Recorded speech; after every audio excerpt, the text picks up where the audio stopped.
correct. 100%. Now, why did you start this before Sidney Powell even talked about it, before President Trump even talked about it? How did you know that to even start with this Dominion software?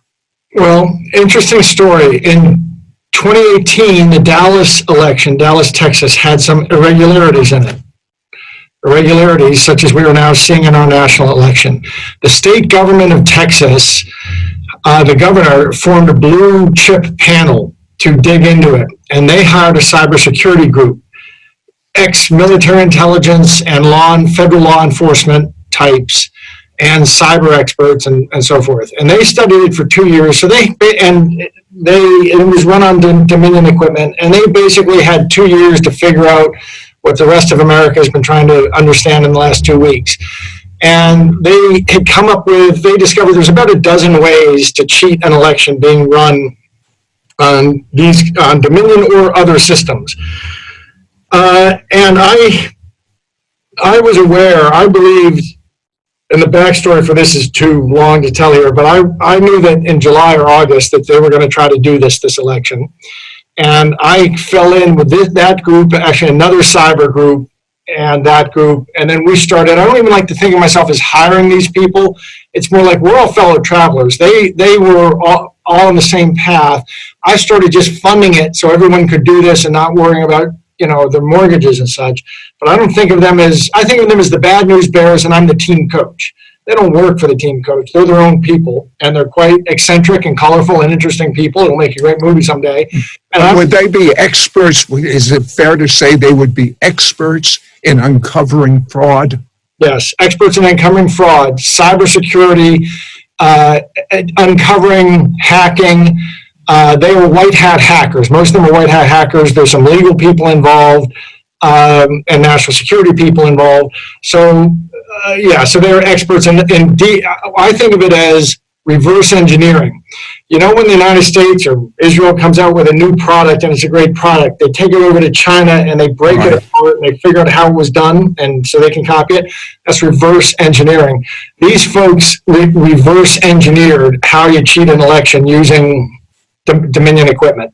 Now, I've been reading that Dominion, the origin of it, was to control elections in Venezuela. Hugo Chavez actually originated. And so was the original intent of Dominion software to steal an election? Yes, although, there's a lot of dancing around this. Let me be more precise. Some Venezuelan engineers developed something called Smartmatic in Venezuela. They then moved and opened a company in Florida with that name. In like 2003, Smartmatic changed its name to Sequoia. Somewhere along the line, they licensed software to different people, election people in the industry here. But there were hundreds of Venezuelans around the United States teaching how this could be implemented. And then through this complicated series of corporate mergers and acquisitions and divestments and licensing deals, it ended up in ESS and Dominion and maybe some others. So you could say that the DNA of the software goes back to Hugo Chavez. The DNA goes back. And now it has functionality that you would find quite curious. It has functionality that might be appropriate for a corporate election. So remember, these systems are used in corporate elections too. And so it has functionality that you might imagine in a corporate election or in a parliamentary election, which has ranking of candidates and different things. But that functionality is in the machines that they're using in the United States. And it's my allegation that the administrators, one of the ways these get cheated is if the administrators use that kind of functionality to bend an election, a political election. So for example, a corporate election, there are different classes of stock, and one class may have 10 votes for every share of common stock. So the election, a corporate election software has to be able to adjust for that. Well, have that functionality. Well, that has no place in one of our democratic elections because my vote's the same as your vote. However, that functionality is in the machine, and it's available for the administrators to use to shave points away from one person and to the other person. Now, I want to jump somewhere else. You have made the statement that if we don't correct our whole election system, our country is doomed. And I'll go a step further, although I think I heard you say this too. In a couple of weeks or so, if they confirm that Biden is president, all of this stuff will be poured in cement, so to speak, and there will never be an investigation, and we will never have a fair election again. Is that a fair statement? That's a fair statement. I think we will never have a fair election again. I've lived in really crummy places in the world, including I spent a little over a year in China, 83, 84. I'm very familiar. And anyway, I think that this will be the last. I think that this is a soft coup. What we're seeing is a slow coup. And the different pieces of it are not. I've learned that, how do you get someone to eat an elephant? One bite at a time. I'm just giving one bite now that this election is fraudulent, but actually what we're experiencing, I think, is a slow coup. If this isn't done, I mean, look what's happened in this country in the last 6 months, setting aside, I guess including COVID. All kinds of constitutional norms have been shredded, really in the last couple of years. Respect for free speech, respect for the rights of the accused, respect for religious liberty. And it's just being shredded in front of our eyes, and the shredding has become normalized. And you know what's so amazing? In the past, this would take decades to have a little thing happen. Now it's like we're on fast forward. Well, it's like Rahm Emanuel said, don't let a good crisis go to waste. They're not letting the crisis of COVID go to waste. Okay, Patrick, you said something else that was amazing to me that your experts found out. They found out if they could get 5 counties, so to speak, or regions in the United States, they could control 5 states. If they could control 5 states, they can control the election. What were those 5 states? Let me make it 6, and actually think of it as 5 counties. The counties containing Atlanta, Georgia, Philadelphia, Pennsylvania, Detroit, Michigan, Milwaukee, Wisconsin, Maricopa, Arizona, which is basically Greater Phoenix, and then Greater Las Vegas, which is called Clark County, Nevada. If you don't have to steal and cheat across the country, but you have to steal like crazy in those 6 places. And if you flip them, you flip those 6 states: Nevada, Arizona, Wisconsin, Philly, Michigan, and Atlanta, and Georgia, and that far and away steals the Electoral College. And that's what they did. And those happen to be the places, if you've been following the news and you hear on election night, remember there were whole voting operations shut down for 3 hours because of a water main break in the middle of the night, things like this. Those happen to be the places where those oddities, those irregular, and I've never heard of that in my lifetime. In the middle of election night, you're shutting down a voting place and kicking everyone out with all the... And those are the places that they had to steal are the ones where those water mains broke. And what do you know? When people were kicked out for 3 hours, suddenly machines were processing 3 or 4 times as many ballots as they could process, and you had these enormous spikes. And what do you know? 99.4% of 600,000 votes come in and get counted. And what do you know? 99.4 are for Joe Biden. So it's things like that.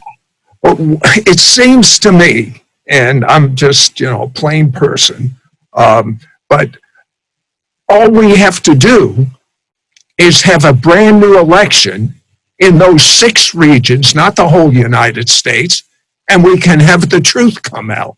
Is that a possibility that would work? Well, there's different, there's recounts and there's revotes. What you're describing is a revote. Yes. A judge will order a recount when they have identified fraud or errors and they can strip those out. But if the thing gets so scrambled, it's like an egg you can't unscramble, a scrambled egg. If it gets so scrambled you can't unscramble, they order a revote. There's no provision in the Constitution for a revote, and there is a provision that if by January 6th this is not all sorted out, then this alternative process kicks in. So I don't think they can actually do a revote. Could the Supreme Court demand it, so to speak? They would be violating the Constitution. Okay. Although I think in my perfect world, it would be in those 6 states, you'd have a revote and you'd watch everything very carefully. you can't, I don't think that they can do that and get it done before January 6th. So that means the House is going to meet on January 6th. And there's a couple different things that can happen. I don't see there's any way. If they let these votes stand as they are, there will never be election law in the United States if they turn a blind eye to this. So well, wait a second. If we go on what I hear you saying, the easier one is the recount rather than the revote. Yeah, but would Trump win on a recount? Well, the recounts, you could recount. Just in those 6 regions now. Yes, take Nevada. They're claiming that they found, I think, 40,000 dead people voted, or people voted twice, something like that in Nevada. If you can strip that out and a few select things, 17,000 dead people and things like that, that may change it. So that's the recount. I don't know if that's enough to really change the whole thing. I don't think they can get that done, because a bunch of the places a recount doesn't matter, because the ballots have been tampered with, the ballots have no provenance, the ballots have been run through Dominion readers. And here's something people don't understand. The Dominion readers, so-called readers, actually have little printers in them, and they can print votes. Excuse me, for non-computer people, what is a reader? A reader is the machine that you feed the ballots into. After people have voted, you feed the ballot in, and the machine reads who you voted for. Well, it turns out that those not only read, but they can actually print. And they have a library inside the machine, which they advertise in their literature to election officials, that library of prints doesn't have to print perfectly. You can make, which you could tell it was a machine, it can print like a human did it. So there's little scratches and things that aren't perfect. So the machines have the ability to make ballots look like they were filled out by a human when they weren't, that starts getting a little odd to have that functionality, that they would have a library of human-like checks. And because the machines could have been hacked, and certainly these ballots have all been fed through machines, it would suggest to me that you can't really do revotes. Some of the revotes will pick up, or recounts will pick up some things. They'll be able to exclude dead people who voted. They'll be able to exclude people who voted twice.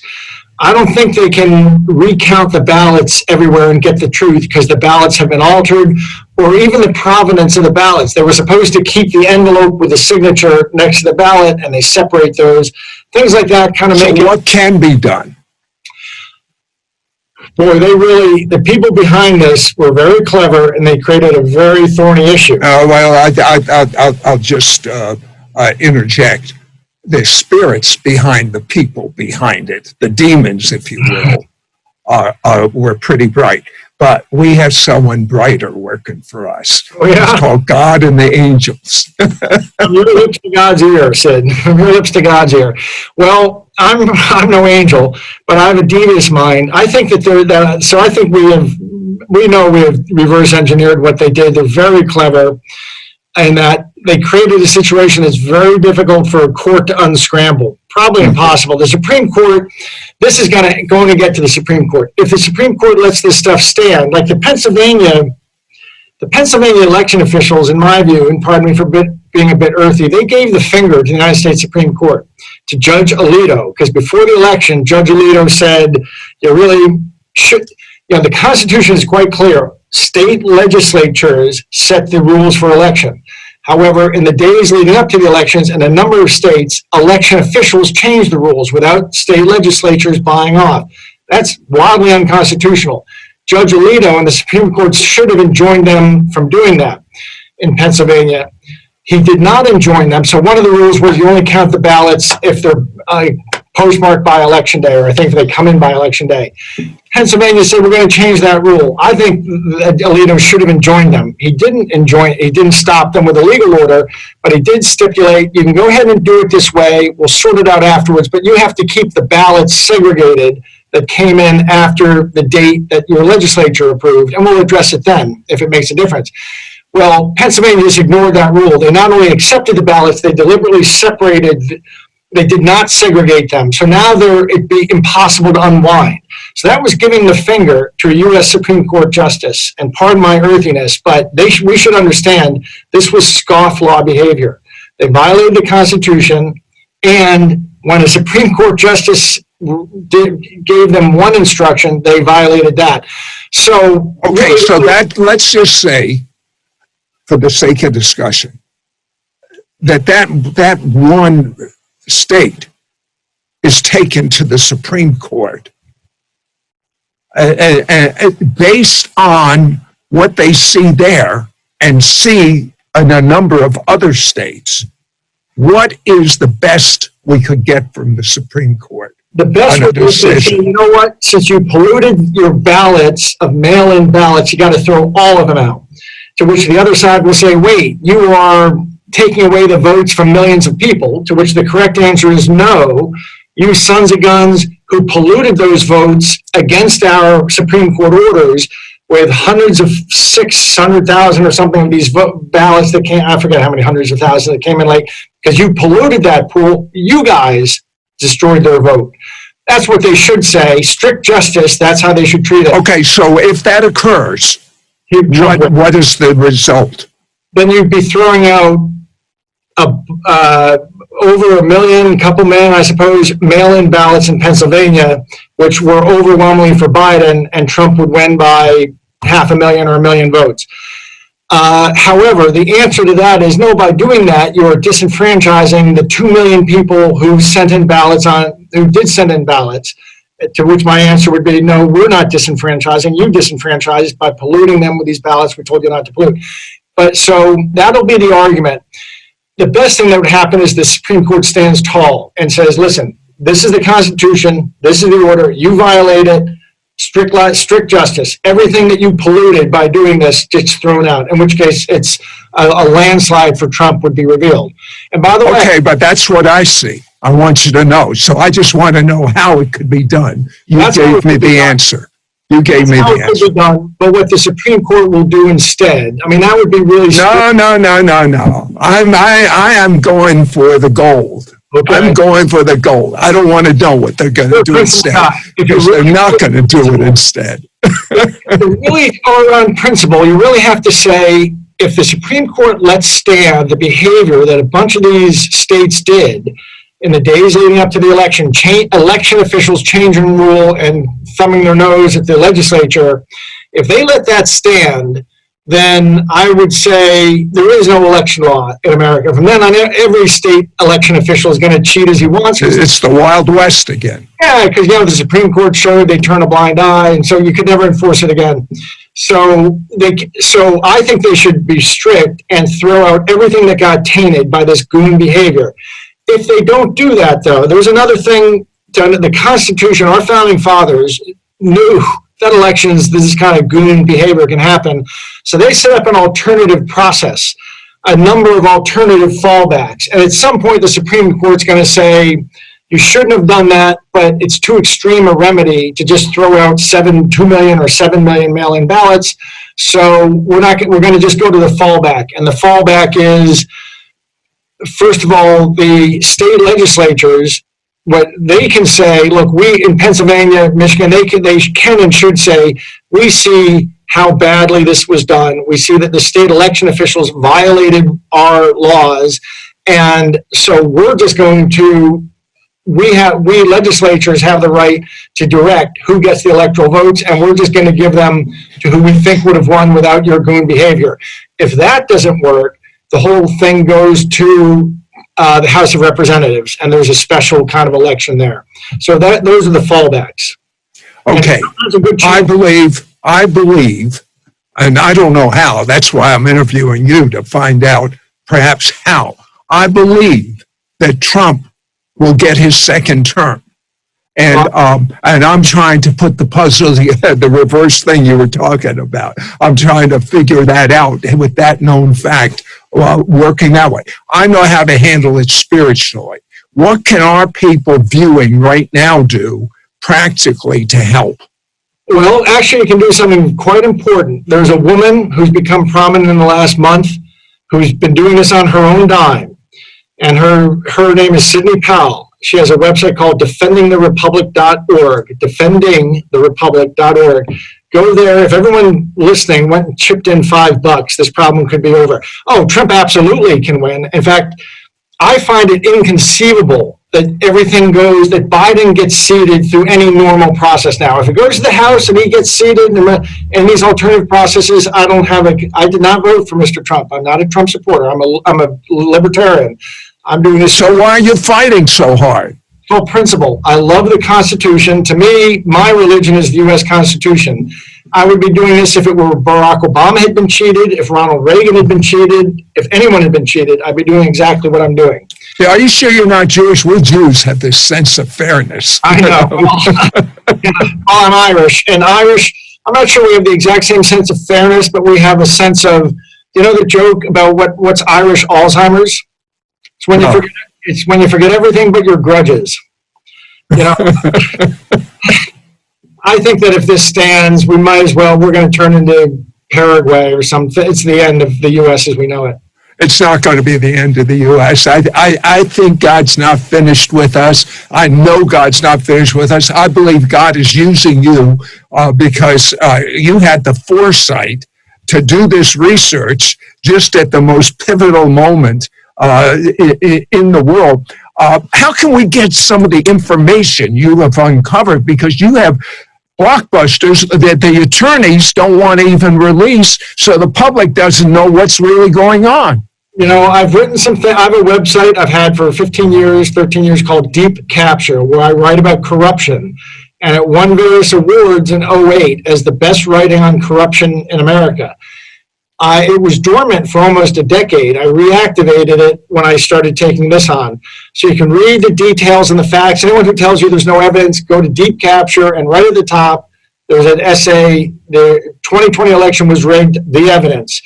I'm also tweeting out things, so there's social media and such. I'm doing interviews and tweeting them. So the more we can do, the mainstream, there's the mainstream, then let's say the alternative, but that's kind of respectable alternative.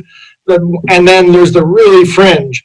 And finally, because I was giving all this to the mainstream weeks ago, and they were shutting me down, wouldn't even listen to the evidence or anything. So we've been working our way in. We're doing more and more shows now.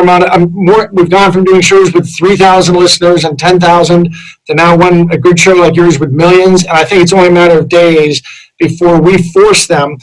Especially if what people do is they tweet these shows or they send them to reporters at mainstream press to let them know you're watching and they can't just block it forever. Let the mainstream know and they will force having us on, which will let the conversation evolve. Out of curiosity, all I know about Sidney Powell is what I read in the newspapers, and I have to tell you intuitively, I happen to like that woman. Yes. And like what she's doing. However, did you supply her with any of the research that your Bad News Bears came up with? That was the group that was assembled to find fraud.